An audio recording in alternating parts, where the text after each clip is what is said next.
ষড়ঋতুর এই দেশে যখনই ভাদ্র আশ্বিন মাস আসে ঠিক তখনই বাজারে একটা টক মিষ্টি ফল পাওয়া যায়, আর সেই ফলটার নাম হচ্ছে আমড়া। আজকে আমি এই আমড়া দিয়েই কম তেল মশলায় খুবই মজাদার একটা আচারের রেসিপি তৈরি করে দেখাবো। আর আমার কাছে সত্যি কথা বলতে এই আচারটা খেতে খুবই মজা লাগে। আমার পার্সোনালি অনেক পছন্দের একটা আচার হচ্ছে এই আমড়ার আচার। তাহলে চলুন আর কথা না বাড়িয়ে সরাসরি রেসিপিতে চলে যাই। আমি এখানে 2 কেজির মতো আমড়া নিয়েছি। আমড়াগুলোকে এখন ধুয়ে এরপরে খুব ভালোভাবে পরিষ্কার করে নেওয়ার পরে আমি এগুলোকে ছিলে নিয়েছি। আমড়াগুলো ছিলে নেওয়ার পরে আমি পানিতে বেশ কিছুক্ষণ ভিজিয়ে রেখেছি, কারণ আমড়াতে যেহেতু অনেক কষ থাকে, পানিতে এভাবে ভিজিয়ে রাখলে দেখা যায় কষটা অনেকটাই কমে আসে। এখন এই আমড়াগুলোকে একটু কেচে নিব, যাতে করে আচার বানানোর সময় তেল মশলা আমড়ার ভেতর পর্যন্ত ঢুকতে পারে। এভাবে সবগুলো আমড়াই আমি অফ ক্যামেরায় কেচে নিব। এবার একটি কড়াইতে আমড়াগুলো নিয়ে নিচ্ছি। এরপরে আমি এতে কিছু মশলা অ্যাড করব। প্রথমেই দিয়ে দিচ্ছি 1 চা চামচ লবণ, এরপরে দিচ্ছি 1 চা চামচ মরিচের গুঁড়া, হলুদ গুঁড়া দিয়ে দিচ্ছি 1/2 চা চামচ, ধনিয়ার গুঁড়া 1 চা চামচ, আর দিচ্ছি 1 কাপ চিনি। এবার হাতের সাহায্যে সবকিছুকে খুব ভালোভাবে মেখে নিব। এখানে চিনির পরিমাণটা একটু বুঝে দিতে হবে। আমরা যদি একটু বেশি টক ফ্লেভারের হয়ে থাকে সেক্ষেত্রে চিনির পরিমাণটা কিছুটা পরিমাণ বাড়িয়ে দিতে হবে। আমি এখানে যে আমড়া নিয়েছি সেটা হালকা টক মিষ্টি স্বাদের, আর এই আমড়ার জন্য আমার কাছে এই মিষ্টিটাই পারফেক্ট বলে মনে হয়েছে। মশলার সাথে আমড়াগুলোকে ভালোভাবে মেখে নিয়েছি। এবার আমি এতে দিয়ে দিব 1 কাপ পানি। আমি এখানে আমার হাত ধোয়া পানিটাই দিয়ে দিয়েছি। আমি যেহেতু একটু পরিপক্ক আমড়া নিয়েছি আর এটা যেহেতু একটু শক্ত, তাই আমি এখানে পানি দিয়েছি। আপনারা যদি কচি আমড়া দিয়ে আচার তৈরি করেন সেক্ষেত্রে পানি দেওয়ার কোনো প্রয়োজন নেই। চিনির পানিতেই আমড়াগুলো খুব ভালো মতো সেদ্ধ হয়ে যাবে। ঢাকনা দিয়ে ঢেকে মিডিয়াম টু লো হিটে আমড়াগুলোকে সেদ্ধ করে নিব। মাঝে মধ্যে ঢাকনা তুলে আমি 2-3 বার খুব ভালোভাবে আমড়াগুলোকে নেড়ে চেড়েও দিয়েছি। জাল করতে করতে আমড়াগুলো খুব ভালোভাবে সেদ্ধ হয়ে গেছে এবং আমড়ার কালারটা কিন্তু একদম পুরোপুরি চেঞ্জ হয়ে গেছে।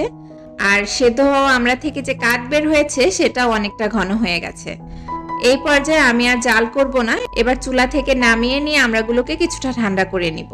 আমড়াগুলো ঠান্ডা হতে থাকুক। এখন আমরা আচারের জন্য একটা স্পেশাল মশলা তৈরি করে নিব। সেজন্য প্যানে দিয়েছি 4টা শুকনা মরিচ আর 1.5 চা চামচ 5 ফোড়ন। এবার এই মশলাটাকে একটু লাল লাল করে ভেজে নেব।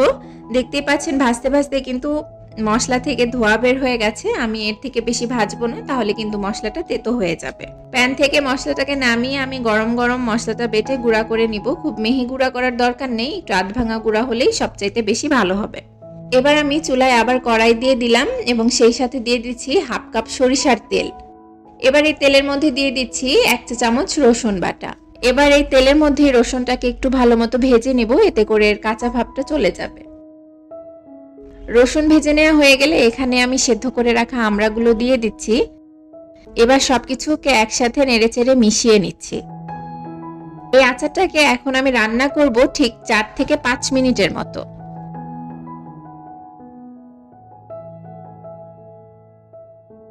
এই পর্যায়ে আমি দিয়ে দিচ্ছি ভেজে গুঁড়ো করে রাখা মশলাটা। সেই সাথে স্বাদ বাড়ানোর জন্য দিচ্ছি 1/2 চা চামচ বিট লবণ। আর আচারটা যাতে দীর্ঘদিন পরিমাণ ভালো থাকে তার জন্য আমি এখানে দিয়ে দিচ্ছি 3 টেবিল চামচ ভিনেগার। এবার এই সব কিছুকে আমি আরও 4 থেকে 5 মিনিটের মতো খুব ভালো মতো রান্না করে নিব। আচার বানানোর পর তো আমরা সবাই বলি যে আচারটাকে দীর্ঘদিন সংরক্ষণ করব, কিন্তু আচার প্রেমীদের কাছে কি সত্যিই তাই আচার দীর্ঘদিন পর্যন্ত থাকবে?